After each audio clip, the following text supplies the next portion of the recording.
Hello, everyone, and welcome back to Crossroads of Cognizance, the place where we are creating a live discussion and community space that incorporates magic, spirituality, and energy, and everything in between, because all of those topics impact every area of life when you slow down enough to kind of take a glance at that.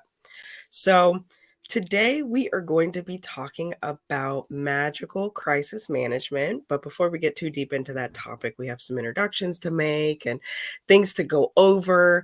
Like, if you are catching us on Facebook, you're going to want to hit the video so that you can join our stream and we can see your comments and comment back, or at least acknowledge you on the show. And then if you're catching us on YouTube, you're going to want to hit that like and subscribe button, maybe even the little bell, because that'll notify you when we go live if we're doing anything special. Hi, Stephanie, hopped on first one right on time. And other than that, you can, grab your tea, grab your headphones, and just listen to us carry on. But who are we? That is the question if you're joining us for the first time. So I am Dahlia Rose. I'm the founder of the Conduit School. I serve my community as a healer, a teacher, a conduit for high vibrational energies. I teach and guide my students with spiritual development, energy work courses, meditation, crystals. I support their healing processes. And all of this is to basically kind of change how we interact with healing and change the face of healing, the culture behind it, and help humanity evolve forward. I am also clearing some weird, I don't know what right now. The planets are doing funny things. My body is responding. And then there's just regular old allergies too. Am I right? So, pardon my sniffling today, but I'm not here alone. So I'm going to stop.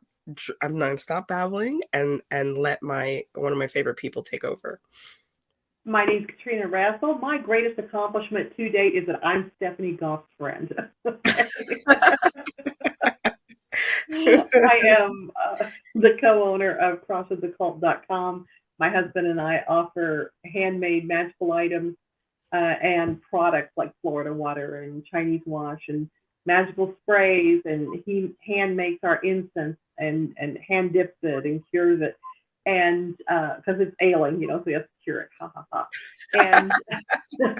And oils and graveyard dirt, everything hoodoo and magical you could imagine that you would need as a product, we probably have in some form or another. And again, crossroadsoccult.com, but we also offer services there, and that's where I come in because I do personalized spell work for people. I do cleansings for folks, spiritual cleansings. I do readings for people with tarot cards and Lenormand cards primarily, but also I'm a published author. I've written something around 40 books. I think the fiction that I just finished and have at the editor was number 40, but I'm not completely sure. One day I'm going to go back and count that so that I actually have a number and know that it's somewhere in the neighborhood of 40. And I also teach classes on various aspects of magic. I've been a witch for over 35 years and tarot reader and Lenormand reader for a little longer than that. So I have 6 kids out there loose in the world, and I live in the forested Eden of El Dorado County, California, which is in Central California. And wow, we have a fantastic storm coming in. So I've got wind out there and I've got rain beating against my window. And it was a dark and stormy day, and it's wonderful. You said weather witchery, and the earth was like, "Yeah, I got you. Here's all your supplies." Here you go. Have some weather witchery. And speaking of authors, we have a great one on here, Sylvia Prester. Hi, thanks for joining us. And Stephanie equally adores you, Katrina.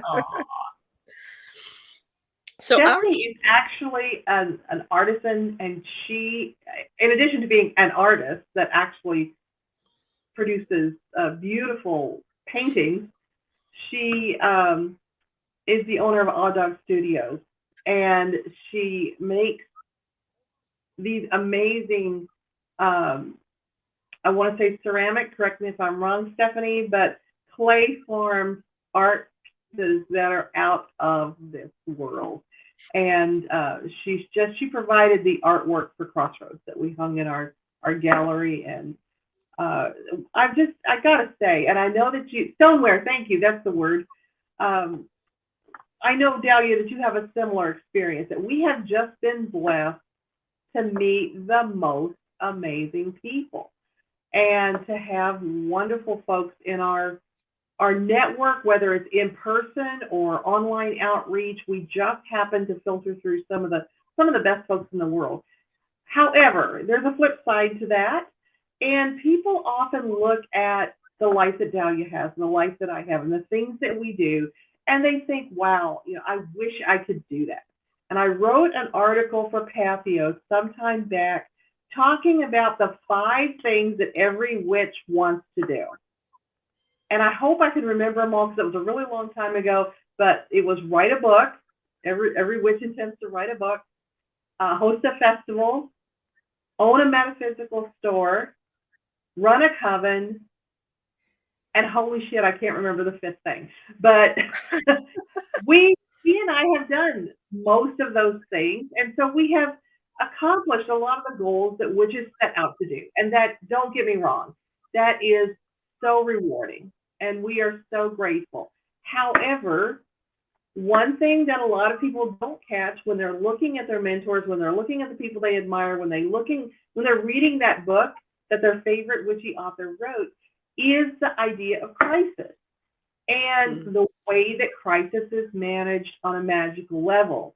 And that's something that both Dahlia and I have a lot of experience with. And one of the things we said a few shows ago that is really important in this is that when you attempt to manifest an attribute of yourself, like I want to be actualized, or I want to be more patient, or I want to be more compassionate, what's going to happen is that you're going to draw experiences to you that flex that specific muscle.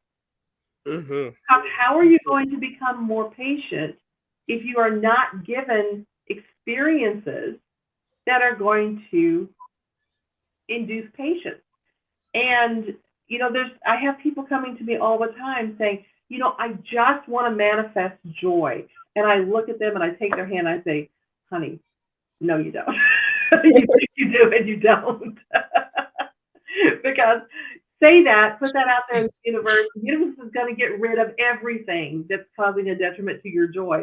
And suddenly your marriage is gone, your job is gone, your house is gone, and you start from the ground up again.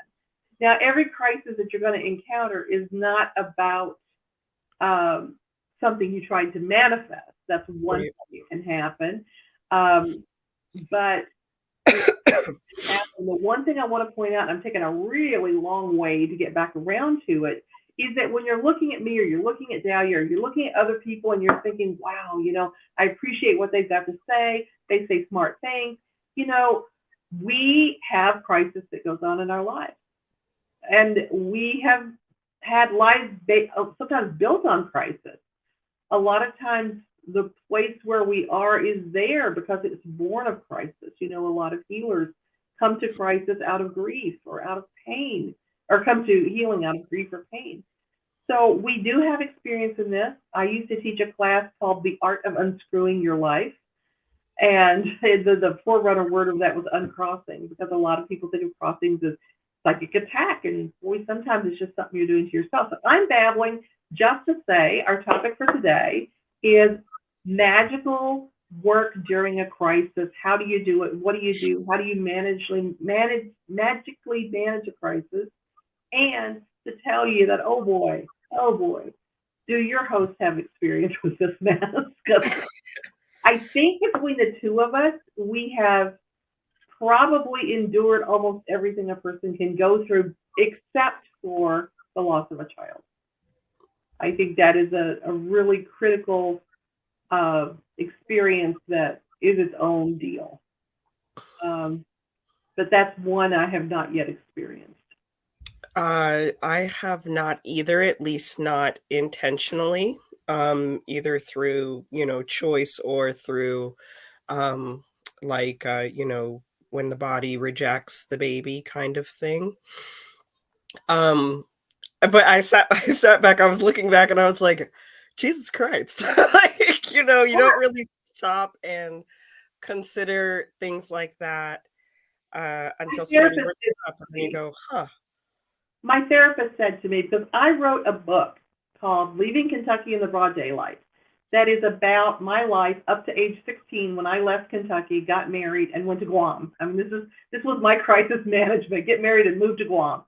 And so many years later, I wrote this book as a catharsis because I needed to deal with my feelings about my mom and dad and the way that I was raised and things I was exposed to and things I went through. And so that became my catharsis.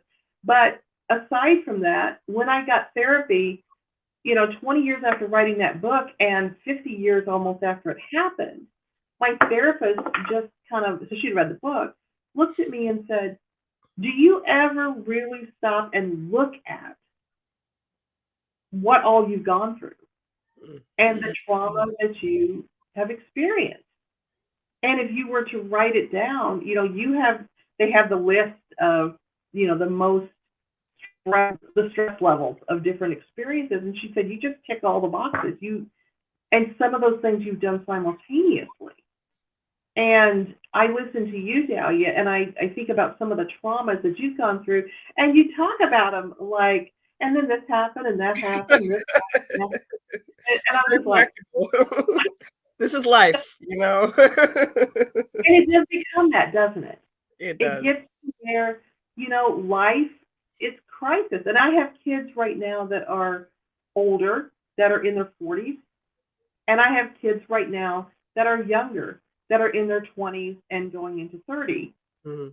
And the younger ones are just astounded that, and I think that's the difference in the 20s and the 40s, is that, in the 20s, you're just gobsmacked that life is this hard. Is it really this hard? And in your 40s, you're exhausted and beaten because, yes, sometimes life is that hard. And my son, who's 23, said, Mom, is this all it's ever going to be? Hmm. Is it always going to be this hard? And he is going through a really tough time right now. So there is crisis. And crisis is a part of life. Crisis is not always a curse. It's not always something done to you. It's not always a lesson that you need to learn. And it's certainly not always something you drew to you. Crisis is part of life. And hopefully today we can give some skills for working with it, because boy, those are skills I didn't ever want to learn. You know, I can quote you on the show as talking about how pain is a great motivator. And I think it's important to not, magnify or minimize what a person goes through. This is why comparisons don't work. So, you know, a crisis for someone can be, especially if when you start to factor in the various neurodiversities. I mean, if you look at an autistic child and their security item, is lost, taken away, or, made dirty or something, it can be a crisis for them. And the point of what I'm saying, something that may, you know, puzzle another person observing this crisis for that individual, can be the same frequency as the loss of a child. And so I'm saying this to say, when you approach the possibility of a crisis or something that you're going through, the first thing that you do not want to do is to start minimizing it, justifying it, because that really it does not add to the healing process. It will, it's interesting, you will hurt yourself. It won't be immediate, but there will be something in you that hears this downplaying that you're doing, and then in a couple of days, weeks, or even in a couple of hours, you're just gonna find yourself angry and feeling misunderstood, And that can be amplified by everyone around you, but it will be you who hurt yourself originally. So, step one is becoming aware that you are having it and it's okay. You're going through something and that's okay. I mean, when we turn to, I want to say this is Webster, but because I think that's where Google pulls from first. But when you Google the definition of a crisis, it is a time of intense difficulty, trouble, or danger. And, just like in my example earlier, I'm always reminded.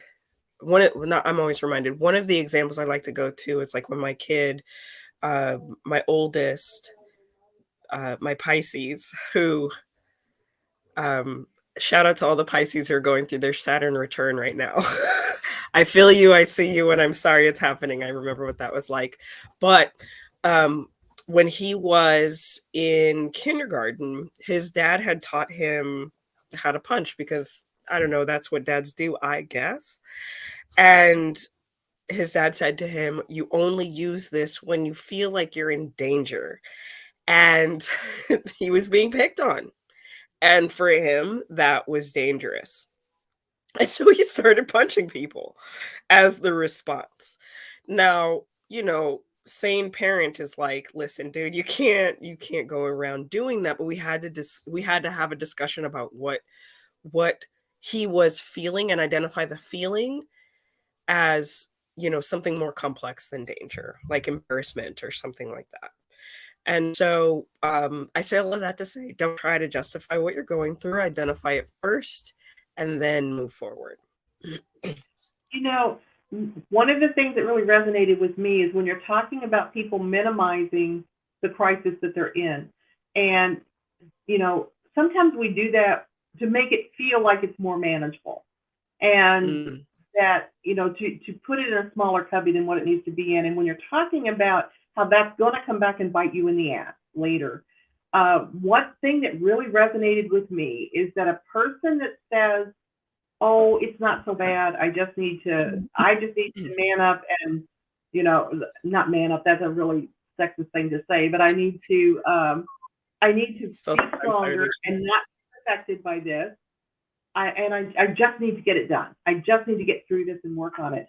That's true to an extent, but this is a key. When I hear this in a client that's telling me somebody influential in this person's life, from the time they were born until now, in front of me, has convinced this person your needs are not important, your feelings true. are not important, your experience is not important. And that's what that is saying. Now, we sometimes get the opposite end of that, you and I, when we're dealing with clients, and that is a client that lives in a perpetual state of crisis. They thrive Mm, on crisis, they get excited by the drama, they feel uncomfortable if things are not just boiling and crazy. And that's just as hard to deal with as somebody who doesn't believe that a crisis is happening. So we have to absolutely. find that in the middle place where we can get them into rational response and help them move their way out of it. But another thing that tends to come up is something else you mentioned, which is the comparative of the autistic child who loses their special security tool versus things that would objectively be considered a huge crisis by pretty much anybody. And that's this idea that crisis is a contest, that there should be a spectrum with specific numbers that certain experiences hit Right. to be considered enough of a crisis to warrant assistance or enough of a crisis to register as a problem. And it's not a contest. A crisis is an experience that you perceive is a big fucking problem. I mean, that's really the definition of a crisis. And one thing that Dr. Phil said that really set with me is if you are in the hospital and you broke both your arms, and so you're laid up in the bed and you've got the big cast on, and somebody comes in and says, "Yeah, but look at your roommate. They broke both their arms and broke both their legs." Yeah, in theory, if you stack it up, yeah, this person's in worse shape. but that doesn't make the first person's arms hurt less. Right. Crisis is hard. Crisis hurts, and um, it has to be a combination of practical steps that you take to extricate yourself from the situation because you don't want to sit in the crisis. But it also can be accentuated and helped by magical influence. And that handshake, it's always forever as above, so below. You have to use both to be able, as a magical person, to move forward productively, I think. Absolutely. Absolutely. And, speaking of your hospital example, one of the other definitions of a crisis is the turning point of a disease, when an important change takes place. And so there is this aspect of crisis that maybe is not always talked about where it is a change that you no longer know who you are without something. So maybe you've been sick chronically your entire life and you reach some resolution, and it's like, but who I started to identify with my process, who am I now? Or the empty nesters when they're like, I was a mom and or a father, and now I don't know who I am. All of these become crisis things. Now, bringing magic into it, um, personally, I think that the world would look a lot different if we gave some credibility to ritual and magical processes just as anchors, because we aren't taught to anchor into the crisis. We're taught to outrun it, and well, if you're in it you must have done something wrong to not be able to prevent it, when crisis and change are very much an unavoidable part of life. And that's what this whole conversation is about. Like, what does management look like? you know um Sylvia, I want to acknowledge you in our comment section, for your bravery in talking about a serious change that you're going through right now. And, if you feel like sharing, because I'm curious, I can empathize having gone through that process. Katrina's gone through that process. We've both talked about it on the show. And one of the most significant aspects of my getting through my separation and divorce was oracle cards. It was meditation. It was um, participating in energy work classes and magical groups, not from a place of trying to resolve something, but I was looking for who I was without the identifier of being a wife, of, raising a family in what would be considered a normal fashion. And so my oracle cards, for instance, were just the anchor of the day. What is the energy I can expect? Not, is he coming back? Is, whatever. It was like, okay, it took a while to accept what was happening. And that's another aspect. So you don't minimize, don't judge, and then you move to acceptance, and it's a spectrum, because there were days that I was just like, I can't believe this is happening, and it didn't matter what the oracle card said, I was going to lose my shit. But there was this, it was like the oracle cards in particular. I loved Colette Baron Reid's The Enchanted Map, because the Enchanted Map cards are a journey set. And so that particular oracle card talked about time. And what I wanted to understand was what timing was happening around me. So what's the energy of the day? And it'd be like, um, you know, there's one card with a fox on it where the fox is trying to help another animal with wounds on it. And I got that card a bunch, and I can't even remember, like it was like heal the ouch or something like that. And I was just like, enough.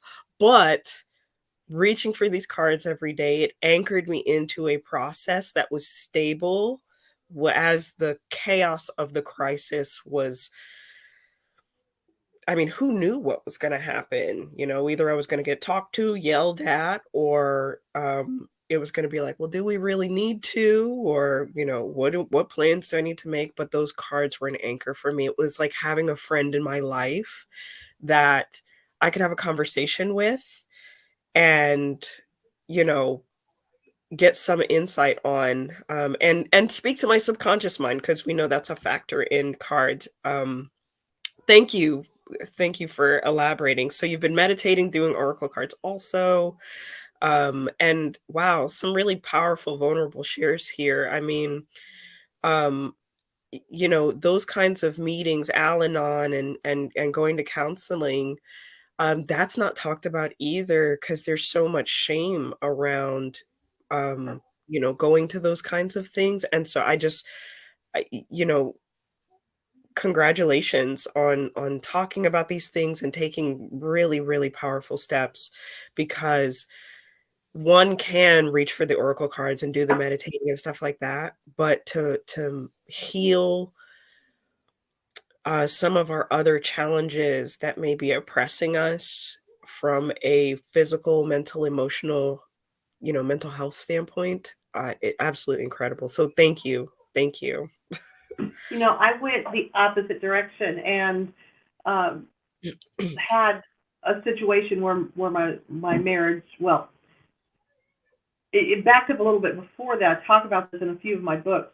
The I had an experience where I was watching a group of people be very joyful, and it had a really emotional impact on me. And I did an elaborate ritual to ask the goddess to bring me joy.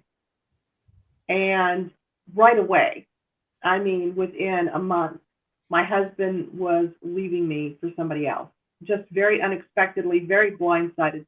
I so did not see this coming, not even a little bit. And it was not negotiable. And so he left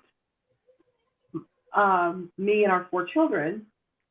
And I was angry. I really kind of pushed away from magic and said, I'm a goddess worshiper, so it was how dare you? Why? This isn't funny. This isn't funny. I do this. I put my heart and soul into this ritual for joy, and this is what you give me is Mm. the end of my marriage. I've been with this person for 17 years. I have 4 children. I'm going to be a single mom. Are you kidding me? And it took, I would say, probably 3 or 4 years after that before I could really see that there was not a way. And my ex-husband and I are friendly now, but even I could see that there was no way I was ever going to be happy or joyful in the complete part of my spirit and remain with him, because we were just too different. And I could not really be who I needed to be with him in order to be joyful. But all I could see at the time was, okay, so he gets to go off with his new trophy wife, and I get to stay here and watch kids and try to piece a life together on not enough money, which became a long-term crisis for me. And so, in sometimes it's a spiritual crisis as well, because you have a crisis. Often you no longer trust your divine figures because they allowed this to happen to you, or you suspect they orchestrated this happening to you. So sometimes, in addition to the practical crisis that comes up and the personal crisis that comes up, you're also integrating a spiritual crisis in there, and that keeps you from being able to trust the oracle cards and trust your divine connection. So you feel even more adrift. And what happened later, of course, there was reconciliation and all of that. But in later crises that happened during my life over the next 25, 26 years, I was able to do what you did and what Sylvia did, and really lean into those oracles and really get into the meditation to try and find that peaceful reasoning and to find perspective. But in the instance of the marriage ending, that wasn't something I could do. So I'm Yeah. really And aced it. I think this is a great contrast here. wherever you are, there's possibilities. And so, you know, whether you are ready to immediately reach for the healing tools versus you need to recover. I was having a conversation with somebody just last week where, uh, they needed to physically heal first from everything that they were going through before they could even approach doing any kind of magical work. And so, in that instance, I mean, a key component maybe to all of this is figuring out where you are in space and time. And if you can't do that yourself, you can reach out to, psychics, healers, and even friends that you trust. I mean, a good friend that is maybe either educated in some level of crisis management, or is at the very least level-headed, may say to you, hey, you know I know that you want to push to reach for the meditations and the oracle cards and all the logical things, but all you're doing is hurting yourself every time you don't have the energy to do it. And so, why don't we focus on getting your energy back before you start trying to implement the practical tools? I love that. So There's thank a you for reason we call it magical work, and that's because it's labor.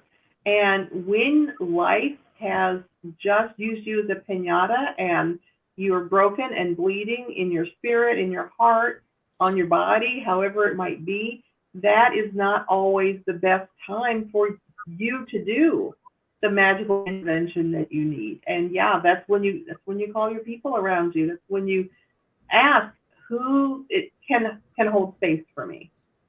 Who can I trust to be there? Who can I trust to work this magic? And it sounds punitive to people who have trouble with friendships and relationships and that sort of thing, and I don't mean it to be. But this is when that importance of connection really comes in. And so many times we have people, especially, our clients that come in, that say, I didn't know who my friends really were until this happened, because the people I thought would step up and be there for me ran for the hills. Mm, People are often uncomfortable with crisis. They don't know how to help. They don't know how to manage it. And rather than deal with that feeling of inadequacy that comes up, they just go away. And then you have people you barely know who are just right there in it to win it. Can I help? Is there anything I can do? Do you need something to eat? Do you need somebody to help you bathe? Executive function can just go out the window during a crisis. oh, absolutely. So you'll forget So to eat, you'll forget to shower, yeah, yeah, absolutely. people, so people become important, and that those human connections, even if you don't want to see humans, human connection can really help you to get through this sort of thing and to magically work on what's happening when you can't. Right. Another powerful tool if you don't have people can be somatics. So you may not entirely have built up the trust for some logical practices, but there is there is a lot of power in just laying on massage tools or laying in a particular position, and stretching and just breathing. I mean, Oh, stretching holy and shit! breathing. I thought you said some addicts. Get some So addicts around you, you'll be fine. you definitely will not be fine. I'm back now. Thank you. Not good, not sound grounded advice. Do not seek out other addicts, Oh, that was, yeah. because you all have your own individual healing journey. So When you not talk ideal. about somatics, though, I mentioned this before. One of the things I advise is move the furniture in your house. I harp on that all the time.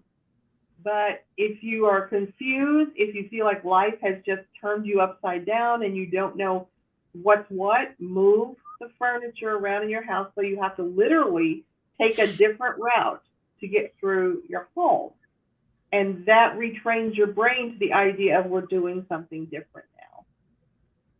Imagine if we took this conversation and we started to apply it, like in the community mindset that that would support others, and instead of, rushing around trying to fix other people's lives, it's like, oh, okay, well, I recognize that you're in a crisis right now.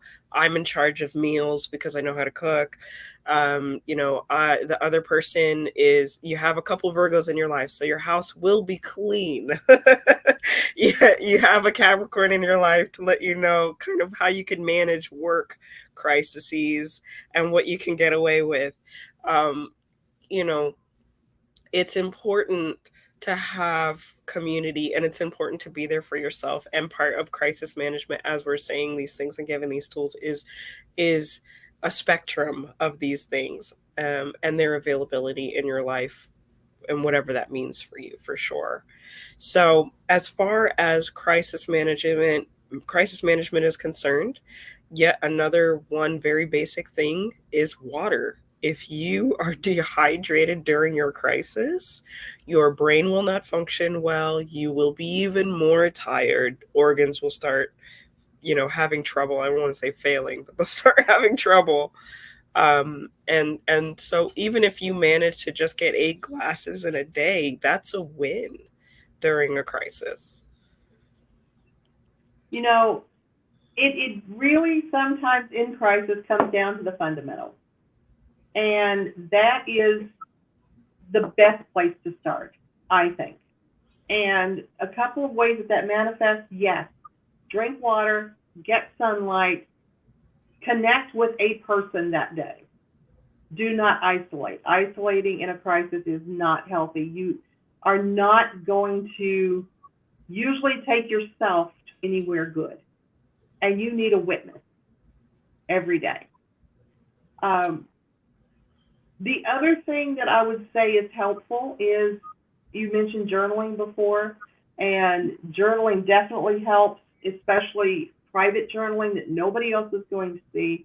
I found in crisis that one of the things that helped me most, because at times I was also going through a spiritual crisis, is to write down a list of the things I knew to be true. Even the most basic things, like, I know the sky looks blue to me, but is not actually blue. I know that my rent is paid this month, so I will not be homeless this month. Mm. I just wrote down basic truths, even if they didn't apply to my crisis. I know I love my children. I know I have a bed to sleep in. I know that, I would just write down the things I knew to be true. And that gave me a place to stand. It gave me footing. I could trust this today. Mm-hmm. And I found that each day I could add something or several something, so that the list got longer and longer and became a fundamental platform where I could feel safe. And a lot of times the biggest problem we have with a crisis is not feeling safe on some level. So we have to find the ways that we can be safe. Now, my favorite method of problem solving came from a priestess named Kathy that I knew way back when I was just a little baby witch. And she introduced the IOB method of crisis management with magic. And that's identify, objectify, and banish. And so you identify the problem, you say it out loud. Mm-hmm. My husband and I have split up. I am feeling this, this, and this, and this, whether it's, I don't know if I want to be alone, I don't have the financial support that I used to have, or I'm going to lose my house. Whatever you feel like is happening, identify it, give it a name. We love our labels. You were even talking about labels with, oh, I used to be a mom, or I used to be a wife, or I used to be a teacher, or I used to be a nurse. And now I don't know who I am without that label. I used to be a cancer patient. I used to be an alcoholic. I'm still an alcoholic if that's the case. But, we get our labels and we like labels. So give your crisis a label. What happened? What's the real problem here?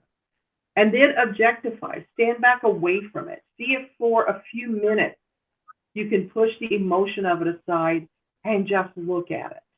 Look at it as a puzzle that needs to be solved. And then banish the parts of it that you can. And every day, the things you can banish will be increase and become more and more. So what can you get rid of? Well,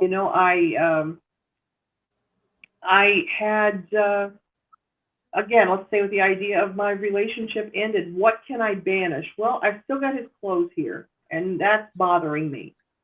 So I'm going to pack them up and have a mutual friend give them to him, or I'm going to set them on fire, or whatever. I'm going to banish this because this is something that is causing me anxiety. I can banish this.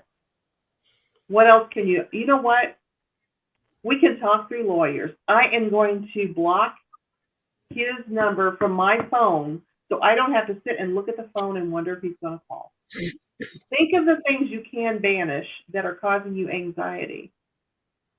And don't get overwhelmed with the things you can't banish. Pay attention to what you can do. And definitely seek out assistance and a witness to help you talk about those things. Very powerful technique. So can you go over, what was it? IOB. IOB. Identify, objectify, banish. Absolutely great. You know, one of the things you were mentioning, just like touching back on the journaling piece, the way that you talked about journaling, and even in the identification piece, the trust, that can also double as a gratitude list, which Yeah. we know moves things forward as well.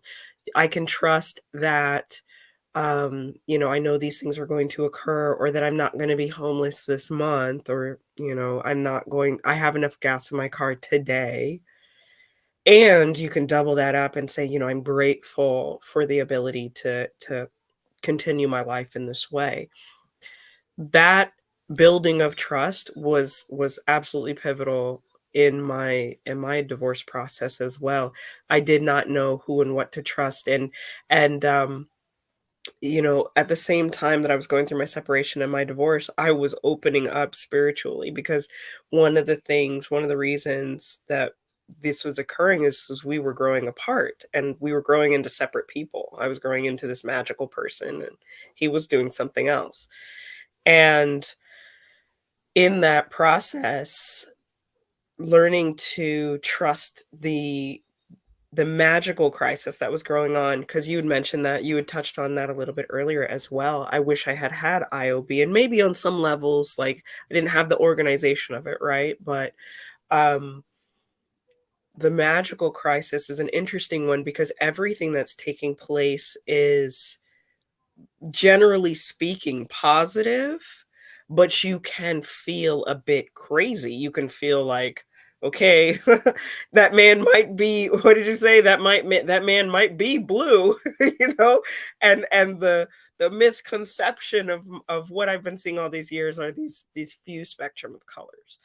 And that's just, are you seeing the man's aura? Are you going through the magical crisis? Can really flip your world upside down. And again, shout out to the people who are going through Saturn return as of March 7th. Yes, no, 2 days ago. It's going to crack you wide open, and to have steps like IOB kind of can ground your process. And you can become your own therapist with journaling and somatics, and getting into your body, until you can actually get a mental health professional on your wellness team to reflect back to you and make sure that you're headed in a positive direction. One of the most important things you can banish is the hardest thing to banish, and that's worry. We tend Mm, to spin out, especially, you and I are both Virgos, and so we tend to have the list of everything that could go wrong, and that begins to gain momentum, when in reality, it's very unlikely that the majority of those things will happen. And yet we invest all that energy into that fear and that worry.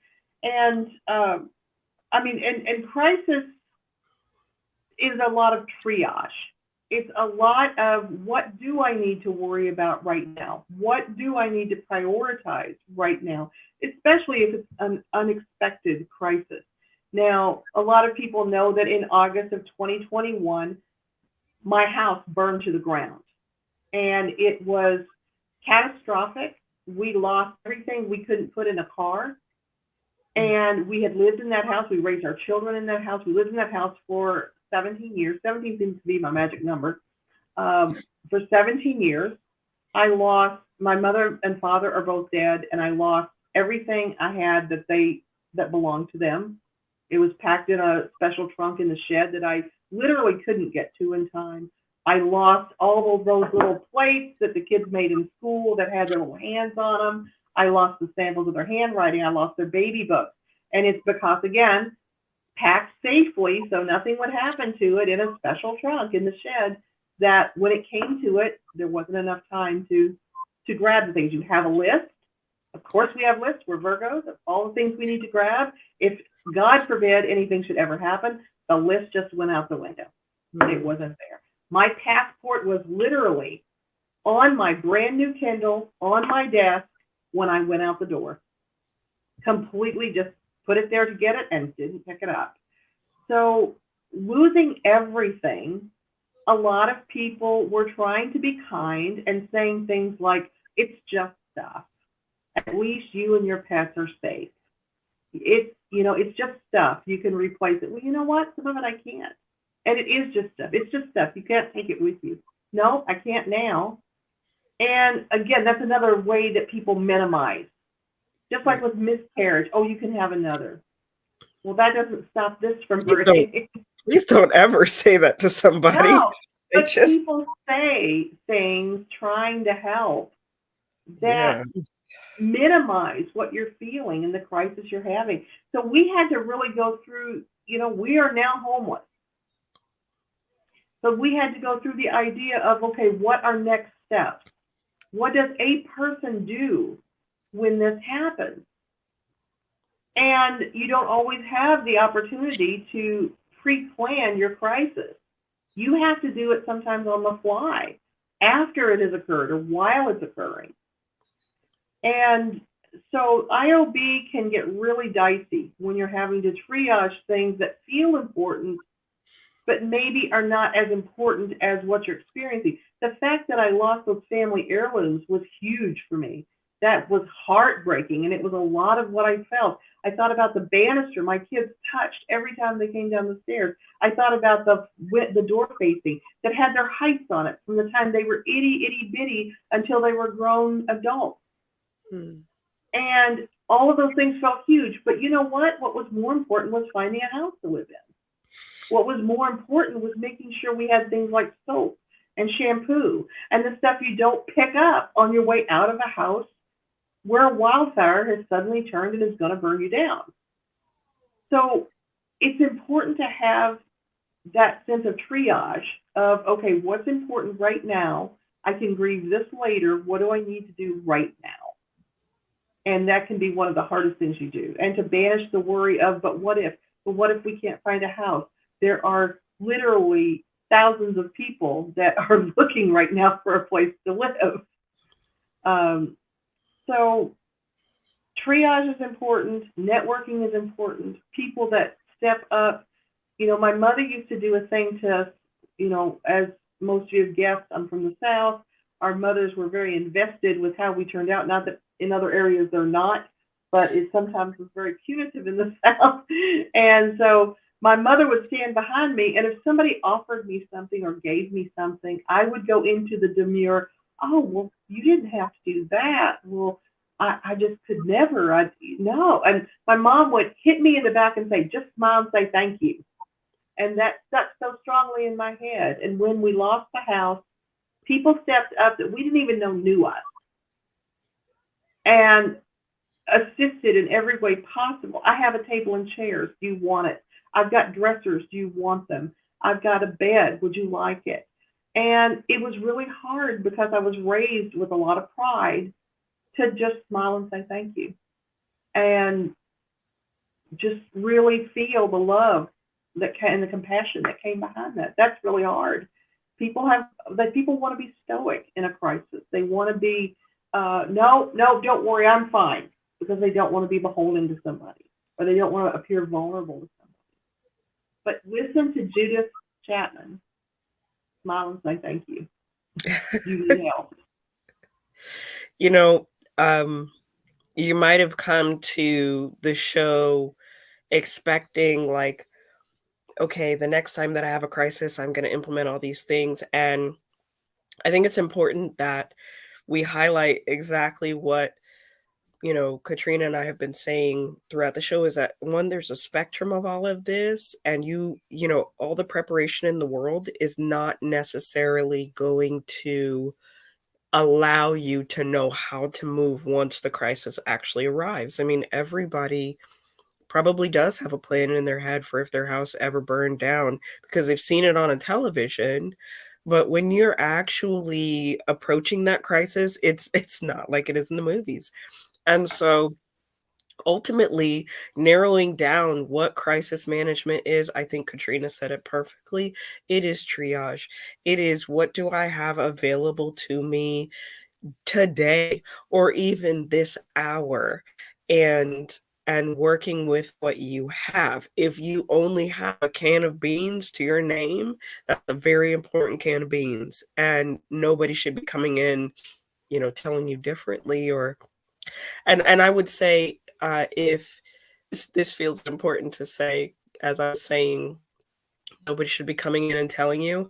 I also remembered how sometimes, when you're in a crisis, folks will bombard you with questions. Well, what are you going to do next? And what are you this and that? And how do you feel? And and it can be from a place of love. Sometimes it can be from a place of um, a little bit of invasion and control, and like a lot of questions come from a lot of different places. But it feels important to say, if you don't have those answers, then that is okay too. We are not built to withstand, we're not built to know everything. We are built to withstand and understand things kind of after the fact. And even understanding is a relatively false concept, because we'll never know everything of a situation. But reach for what you can is pretty much the most impactful message of crisis management. You have IOB, you have the possibility of community. You can work through some crises with somatics um and like embodiment work and things like that. And if you just have to dance, shake, move, scream, I mean, there's a whole modality built around tremoring as a way to get out of crisis. So your body knows what it needs to do. Make sure you're hydrated. Reach for unconventional positive ways to work through your challenges. But all of these, there is no fixed path to crisis management. And, if you all, thank you so much, Sylvia, for sharing some of the things that you're going through and what you've done about them. Because, mental, emotional, verbal abuse, um, Please. all of those things are horrible to endure. And yes, a part of crisis management is sleep. If you can get it, I mean, your body is going to be zapped. I know in a crisis, that's one of the first things that hits me. And I think, Katrina, you mentioned that I happens do. to you. I think it's avoidance. I get super sleepy. Yep. And something you mentioned about the questioning, when people ask you all kinds of questions, remember that they're not talking to you. They're not talking to the real you.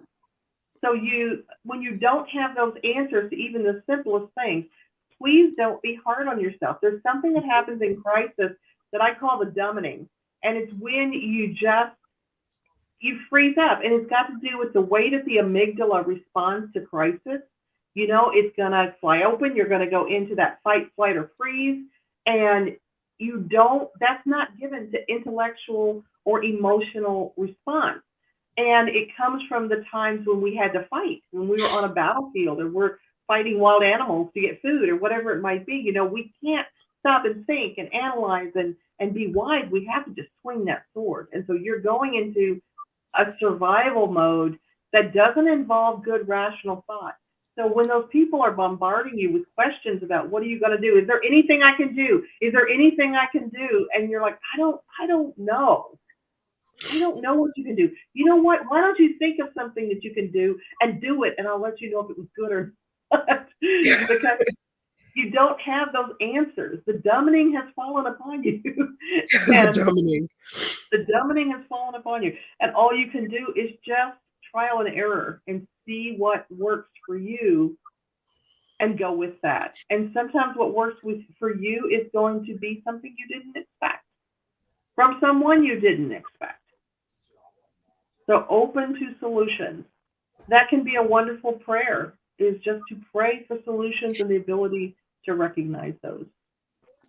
I think that one of the more, I think the best things come through those unexpected solutions. You know, you're sitting in a coffee shop and life is a wreck, and all of a sudden you're overhearing a conversation and you hear the right thing, or you turn to the right page in an Osho book that might have really happened. And you know, you read the right line and you're like, "Okay, I can do another 24 hours. I'll remain on Earth." That's important. That is so important. So, if you were looking for concise rules, sorry, we didn't come for that. We didn't come to give you that. Awesome. This is like a 14-hour conversation that we are trying to squeeze into a little 55-minute broadcast. So there's so much more to discuss, so much more to think about and know and process. And it really does this topic a disservice to try to push it into such a tiny little box. But we just wanted to touch on it. I know you probably thought that the class was going to be more like, oh no, just like this candle, hold this rock. And you know, you can, speaking of candles, I mean that's very much a solution, is doing candle work for yourself instead of trying to influence others. We've talked about that on the show before, or you know, do a self honey pot where Oh, you're absolutely. sweetening Uncrossed by yourself. heart candles are Oh yeah, great. I have burned at least 2 of those in the time that I've met you. Yeah. My Best Life. There are lots of great candles that can help you get centered into what comes next and healing rather than responding to crisis. We're going to spend some time responding, but once we can get just a little crack on that door of healing, then all kinds of wondrous things start to happen. And you mentioned the honey pot, the honey jar. Sweeten the life around you, sweeten your relationship with what's going on. And it makes a huge, huge difference. Absolutely. Absolutely. So we are at that time again, guys. This has been a wonderful time spent with you guys. It seems like a lot of you really resonated with the topic. We're grateful that you showed up. Again, Sylvia, fantastic vulnerability. Really felt that community piece from you today. Eileen, thank you for watching and participating. Shout out to Rob. We saw you in the comments section, and I guess you'll be joining Katrina tonight. Don't forget, watch us there. It's at the Crossroads hour. If you're in a crisis, while you can only get one question in on watch, being there with those 3 ladies, even watching them joke around, can be very anchoring. So be sure to check that out as well. And keep it coming. Keep letting us know what you want to hear, and sharing that vulnerability. And we will catch you next time on the show next Thursday on Crossroads of Cognizance. We'll see you guys.